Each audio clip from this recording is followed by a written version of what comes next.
الشيطان الرجيم بسم الله الرحمن الرحيم يا أيها الذين آمنوا لا تقدموا بين يدي الله ورسوله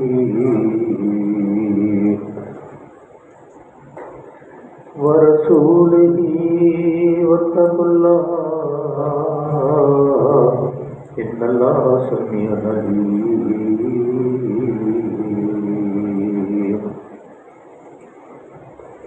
يا أيها الذين آمنوا لا ترفعوا أصواتكم فوق صوت النبي ولا تجهروا له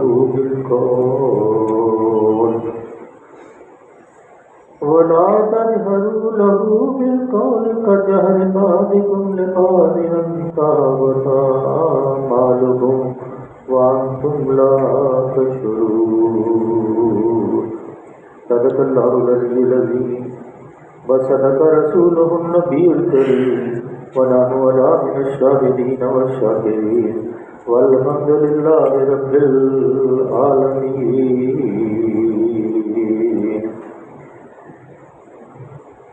محترم حضرات گرامی، یہ سورہ الحجرات ہے، مدینہ المنورہ میں نازل ہوئی، 2 رکوع ہیں، 18 اس کی آیات مبارکہ ہیں. اس کے جو مدرجات ہیں، اس کی جو آیات ہیں، اس کے جو احکامات ہیں، مختلف اوقات میں اللہ کے حبیب صلی اللہ علیہ وسلم کے اوپر نازل ہوتے رہے اور پھر ان کو یکجا ایک سورت کی شکل میں الحجرات کے نام سے جہاں اس کے اندر حجروں کا ذکر آیا اس کا نام دے دیا گیا. اس کے اندر وہ بھی قصہ ہے کہ جب بنی تمیم سے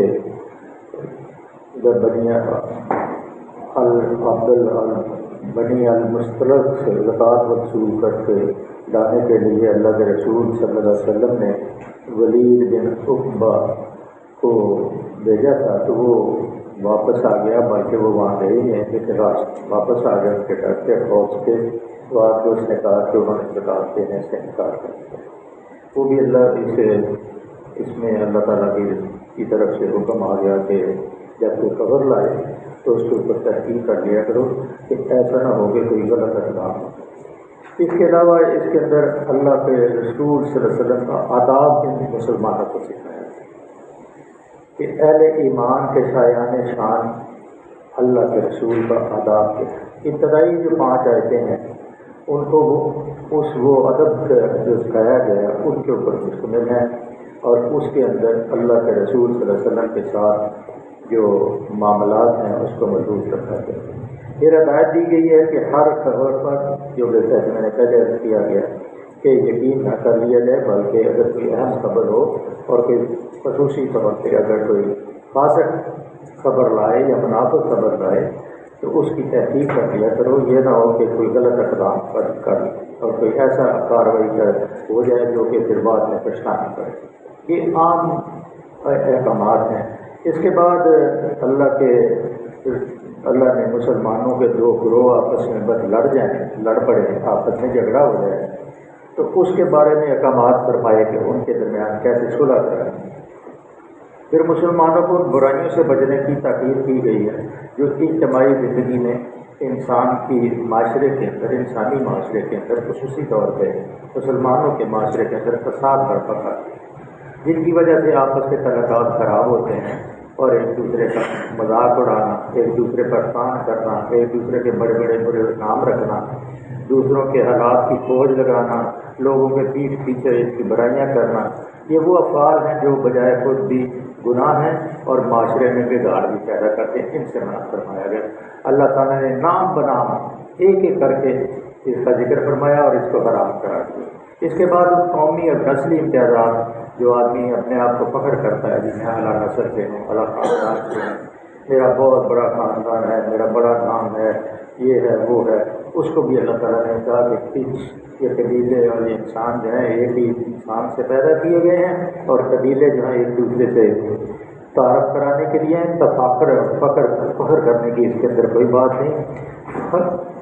جو سب سے زیادہ عزت والا انسان ہے اللہ کے نزدیک وہ تقوی ہے۔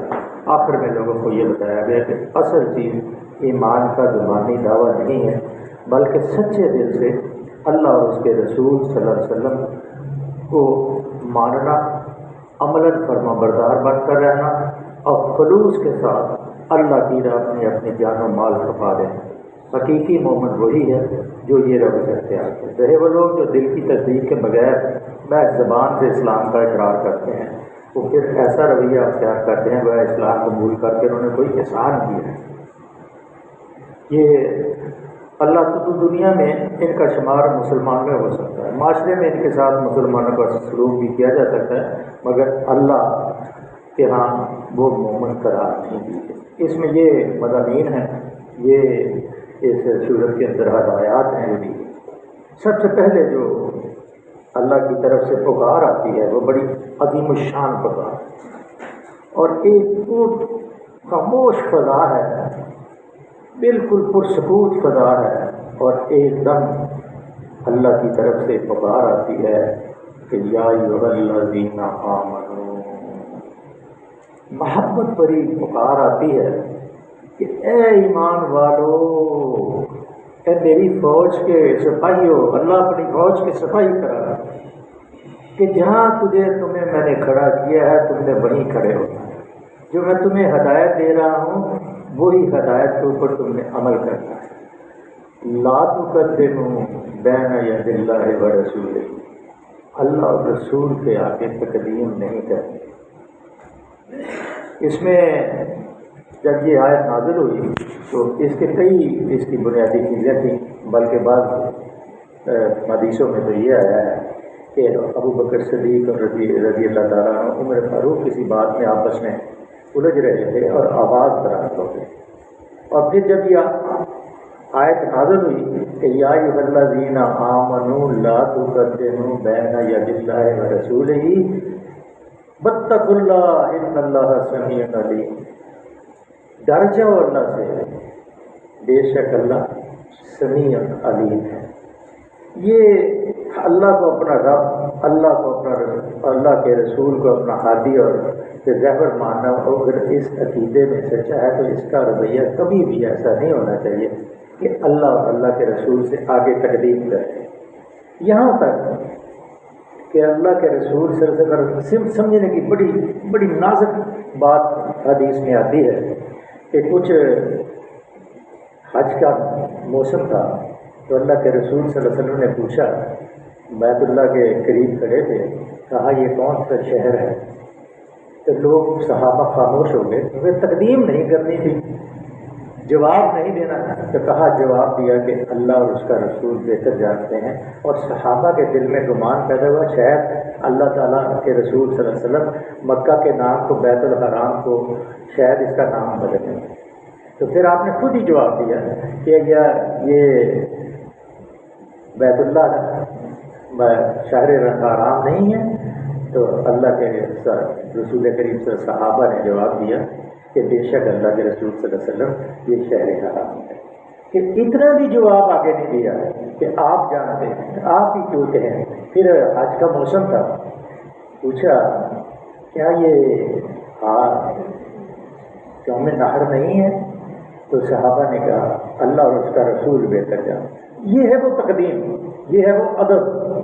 اس ادب کے اوپر ذرا غور کریں کہ کتنا ادب کا کتنا کہا اللہ اور اس کا رسول بہتر جانتے ہیں۔ تو آپ صلی اللہ علیہ وسلم نے خود کہا کیا یہ یوم نحر نہیں ہے؟ تو صحابہ نے کہا ہاں اللہ کے رسول صلی اللہ علیہ وسلم یہ یوم نحر ہے۔ پھر پوچھا یہ مہینہ کون سا ہے؟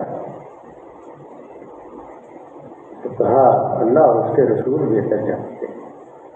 کہا یہ ذوالحجہ کا مہینہ نہیں ہے؟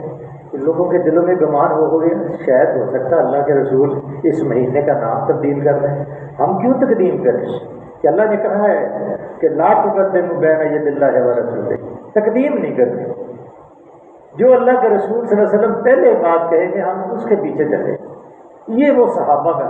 تو کہا ہاں اللہ کے رسول صلی اللہ علیہ وسلم یہ ذوالحجہ کا مہینہ، یہ وہ تقدیر تھی جس کے بارے میں اللہ کے رسول صلی اللہ علیہ وسلم کے ذریعے صحابہ کرام کو یہ سبق دیا گیا کہ یہ آپ نے کبھی بھی اللہ کے رسول سے آگے بڑھ کے کوئی بات نہیں ہے، اور کبھی بھی دلوں کے اندر بعض کا صحابہ کے دلوں کے اندر ایسی کیفیت پیدا ہوتی تھی کہ فلاں چیز کے بارے میں حکم آ جائے، فلاں چیز کے بارے میں کوئی آرڈر آ جائے، فلاں چیز کے بارے میں کوئی صورت نازل ہو جائے، تو اللہ نے فرمایا ان اللہ سمیع علیم، اللہ کون ہے؟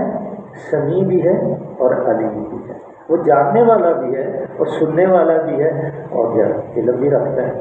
اس لیے یہ جو گمان ہے تمہارے دلوں کے اندر، اس کے اندر بھی آپ نے یہ بات نہیں سوچنی، کبھی یہ بات نہیں سوچنی کہ یہ ہم اس کے بارے میں بھی سوچیں گے، اس کے بارے میں جو آیات نازل آ جائے، وہ احکام اللہ جانتا ہے، جیسے ضرورت ہوگی اللہ اس کے احکام کو نازل فرما دے گا۔ اس لیے تمام، بلکہ سورہ آپ نے احزاب میں پڑھا تھا کہ اللہ نے سورت نازل فرمائی آیت نمبر 36 میں کہ جس کے بارے میں اللہ اور رسول فیصلہ کر دیں، پھر کسی کو، اس شخص کو، مسلمان کو یہ حق نہیں ہے کہ اس فیصلے کے خلاف کوئی کام، تو یہاں اس سے بڑھ کے کہ اس سے تقدیم بھی نہیں کرنی، بات کے آگے بھی نہیں بولنا۔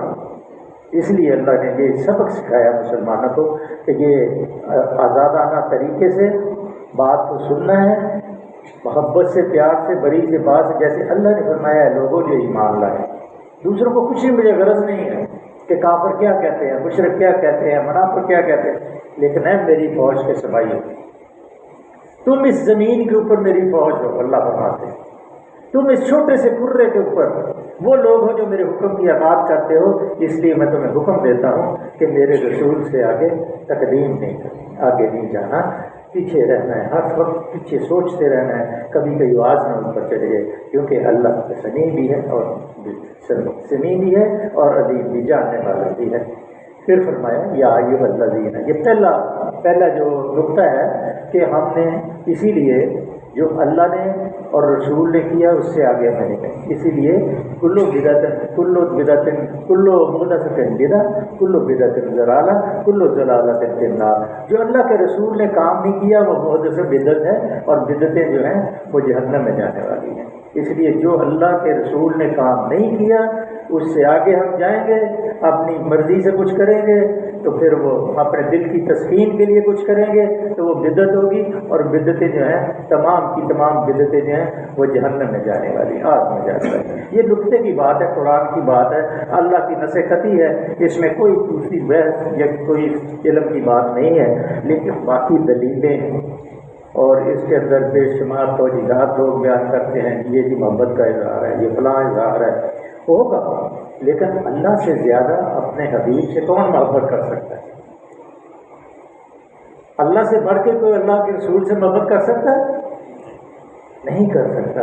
اگر محبت نہ ہوتی تو پھر معراج کے اوپر نیچے ہی وہی آ رہی تھی، نیچے عیسیٰ کو بھی وہی آئی، موسیٰ کو بھی آئی، نوح کو بھی آئی، ابراہیم علیہ السلام کو بھی آئی، شعیب کو بھی آئی، ہود علیہ السلام کو، کتنے پیغمبر آئے۔ آسمان کے جنت اور دوزخ کے نظارے میرے حبیب صلی اللہ علیہ وسلم نے دیکھے، اور گئے معراج کے اوپر وہی وہ اوپر جا کے تصدیق کی اور سارے پیغمبروں سے ملاقات کرائی گئی۔